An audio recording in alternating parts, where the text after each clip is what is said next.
Hello everybody, welcome back to another episode of Fitness Hangouts on Air. I'm your host Brad Lowry, and today we're talking about this great topic of tips for hiking the Inca Trail. And to help us with this topic, we have two great people with us today. First of all, we're going to introduce Allan Wright. Allan is the owner of Zephyr Adventures, which is an active lifestyle tour company. And Allan, you guys go all around the world. So thanks for being with us today, and go ahead and take a chance to tell us a little bit about Zephyr. Yeah, I've been running Zephyr Adventures for 17 years, and we do trips around the world. We're a small company. We're not large, but we do have trips in various locations, like on the Inca Trail, but also we run trips up Mount Kilimanjaro in Tanzania. We do softer adventures like biking in Italy and enjoying glasses of wine after we exercise for the day. Very good. Oh, well, Jack's going to be with us today and help us, Allan's going to be with us today and help us learn more about how to have one of these trips set up for us and all of the different options. And we also introduced Jack Witt. He's a certified personal fitness trainer and wellness coach. And Jack next year is going to be leading a hiking tour on the Inca Trail. So we wanted him to be with us today to give us some tips on how to prepare for it. So welcome, Jack. Thanks, Bradford. Glad to be here. All right, we're happy to have you. All right, Allan, over 10,000 visitors each year go to this Inca Trail. So what is it about the Inca Trail that makes it such a popular travel destination? It's a nice hike. Just right off the bat, it's a nice, for most people, 4-day hike through a beautiful area, hiking on ancient stones with beautiful scenic vistas and going through nice cloud forests. But that's not why people mostly go. People are going because it's the ancient Inca Trail, which took the ancient Incan rulers from the capital city of Cusco and the Sacred Valley on to Machu Picchu. And because of that, you're passing ancient ruins that the Incans built and that are mostly unoccupied with visitors, as more popular ones like Machu Picchu are, and you can explore all this and learn about the history of the Incans as you're traveling. At the end of the trail, you do arrive at the back gate, the sun gate of Machu Picchu. It's a great way to arrive. You feel a lot more emotional about coming to Machu Picchu when you just hike there over 4 days than you do if you take the train and bus like 99% of the people do. Right, and if I've got my history right, Machu Picchu actually was built as a resort for the royalty of for the Incas. Yeah, you know, they don't know exactly why it was built. It was not the lost city of the Incas. It was used by the rulers. It was probably used as a resort primarily, and then later on it was also probably used as a refuge. As the Spanish came into the country and started taking over, the Incans had to escape, and they used Machu Picchu first before they probably went farther into the jungle. Right. Now, for anybody who's watching today and they've always wanted to take an adventure hike like this, but they thought maybe the task was a bit too daunting.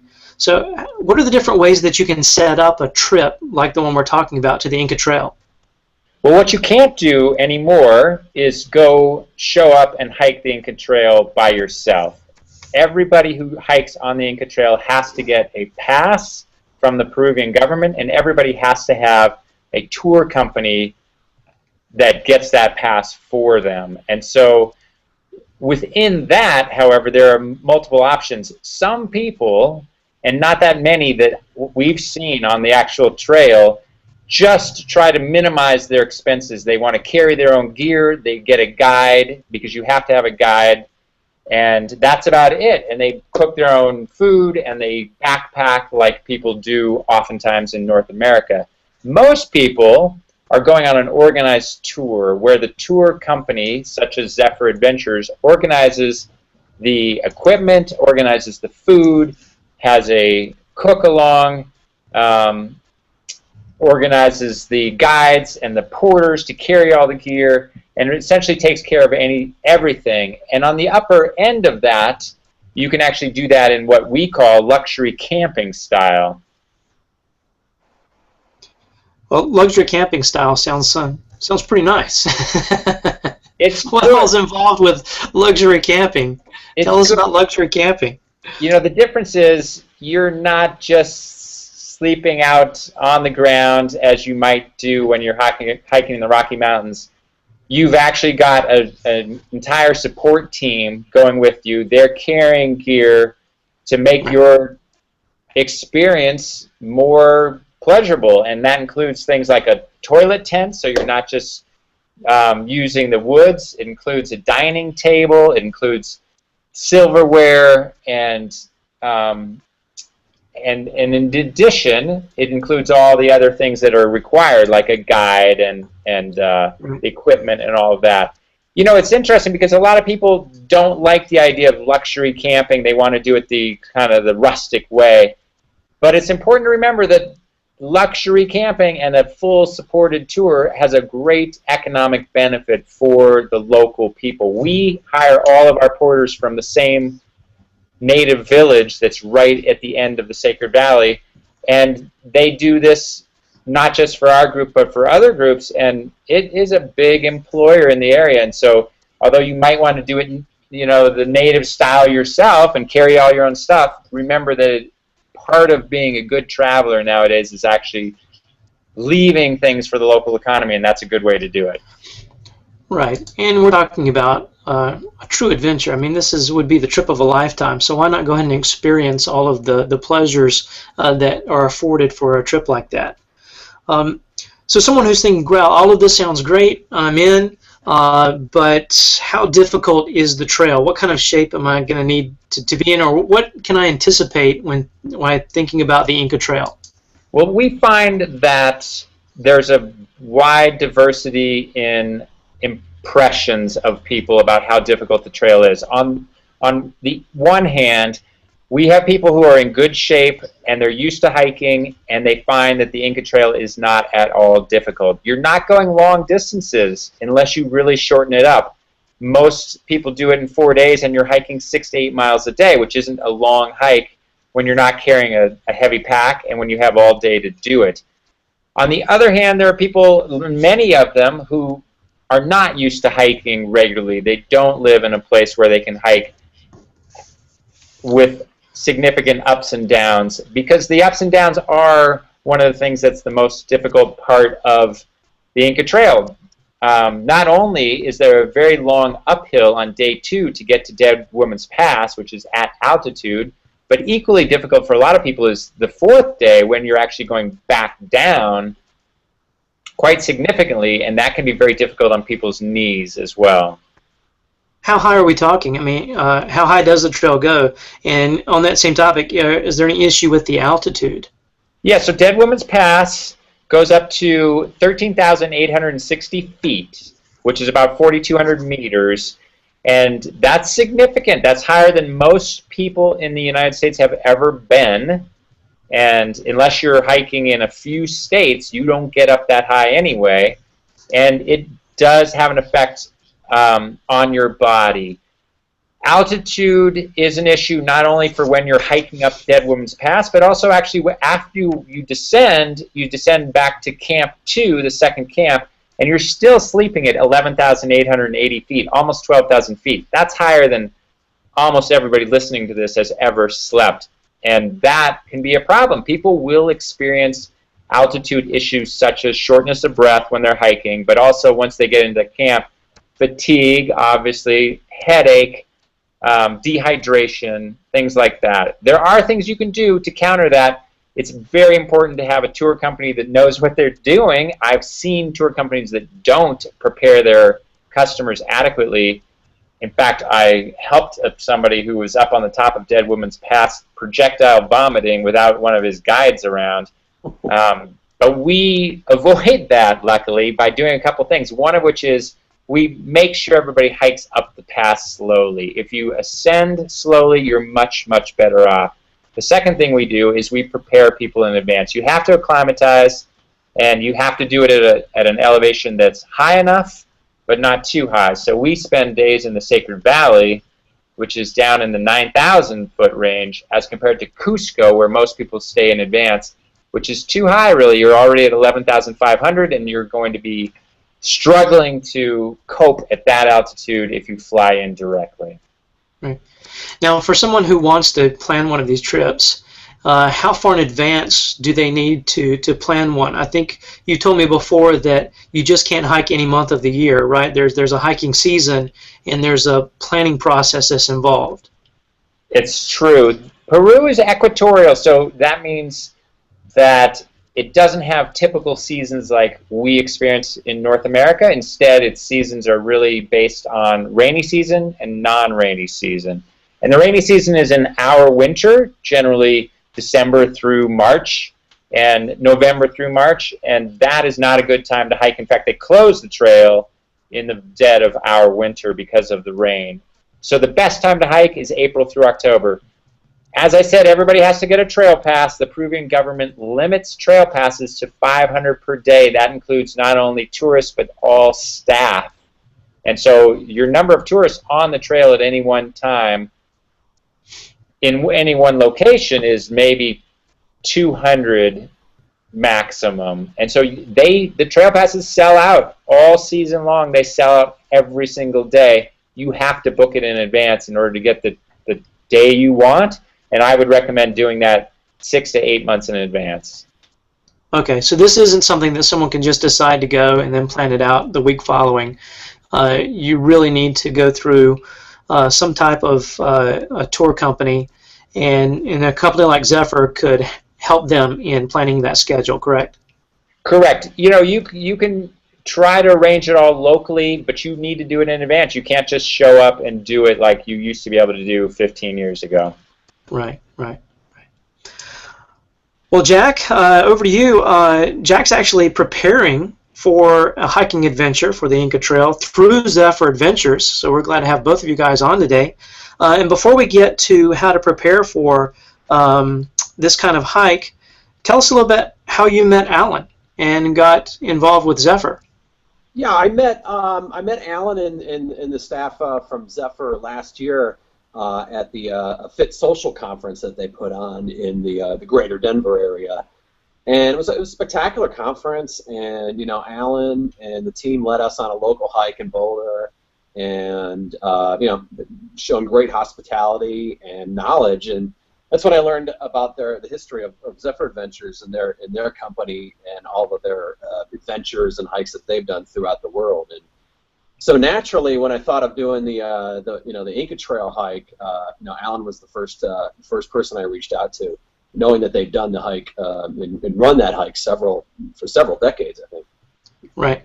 Now as a fitness trainer, Allan's already told us that for a rather reasonably fit person, you're talking about 6 to 8 mile hike a day to cover the Inca Trail in 4 days. So as a trainer, when you hear that, how fit would somebody need to be for this trip to really have a good experience on the Inca Trail?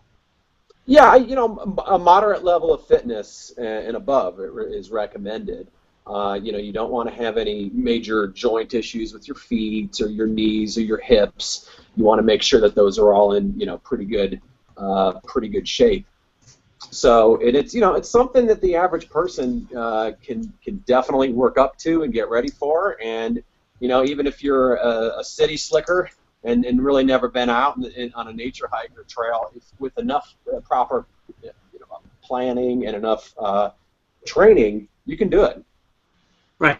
Well, let's talk about that. If we've got 6 to 8 months before hiking the Inca Trail, let's say we've put this plan together and we're anticipating going on the Inca Trail, and now with this time frame ahead of us, as a fitness instructor, how would you, or what would you recommend your clients do in preparation for a trip like this? Yeah, you want to have a good mix of both, you know, strength training, core training.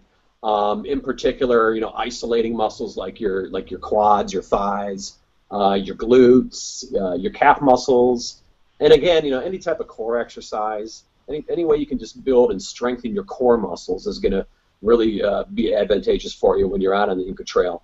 And then as well, you want to work your cardiovascular, your endurance, and the best way to train for a hike like this is to emulate it in your local area, your local community, on local trails that have some elevation gain. If you can't do that, if you don't have access to a local hike or local trails, you can emulate it just fine on like bleachers, maybe at a football field, even a park bench at a park where you're just stepping up and down and emulating those type of moves that you'll be doing on the trail. So we're not talking about someone's now got to go out and join a gym. There's things that they can do without joining a gym at home or at their business or within their community to prepare for a hike like this. Yeah, sure. Yeah, absolutely. Yeah, like I mentioned, local bleachers, park benches, any type of uphill walking. If you can't find a trail that's real long in distance, you could practice walking fast up it and then practice jogging up it just to start conditioning your cardiorespiratory system, your aerobic type of training.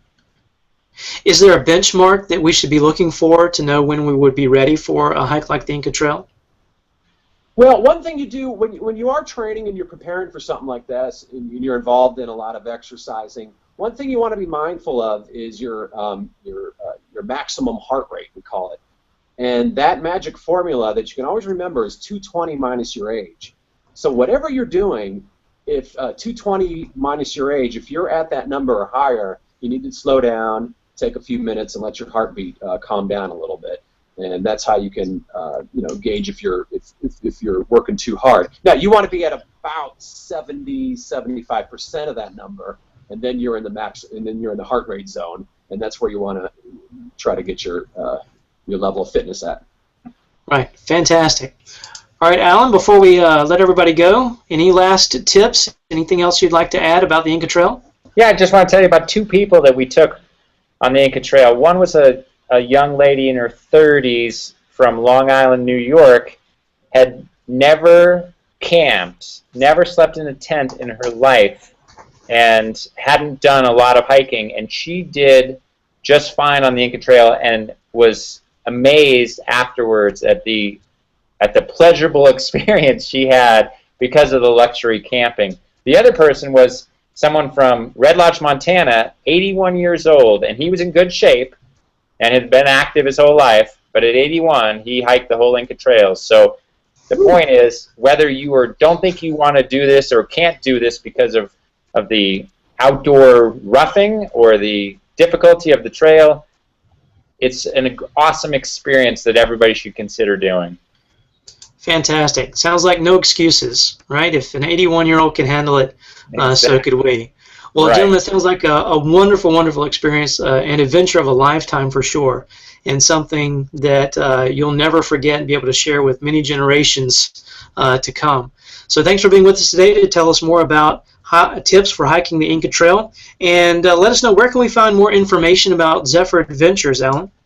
Yeah, if you go to zephyradventures.com, so that's ZEPHYR adventures.com, that is our entire tour company, and you can click on the hiking and trekking page, and you'll see all about the Inca Trail. And in fact, we run trips for as few as 2 people. We don't send a U.S. guide on those trips. We just have our local guide, but you can do a trip for as few as 2 people, or you can go on a group with like the one Jack's leading, and that group will be up there under the private trips page or our website. All right. And Jack, if somebody wanted to reach out to you for more tips on how to prepare for that kind of hike, where can they find you? Yeah, they could. My website is www.getfitwithwitt. That's my last name, WITT.com, and they can email me anytime, jack@getfitwithwitt.com. I'd be happy to give them some guidelines. Sounds great. Well, thanks so much for being with us. And don't forget, you can always go to fitnesshoa.com and see more of these great interviews, or go right to our YouTube page where we have quite a few available for you to watch. And so this has been a great opportunity to learn tips for hiking the Inca Trail. So we'll see you next time. Thanks, gentlemen. Thank you.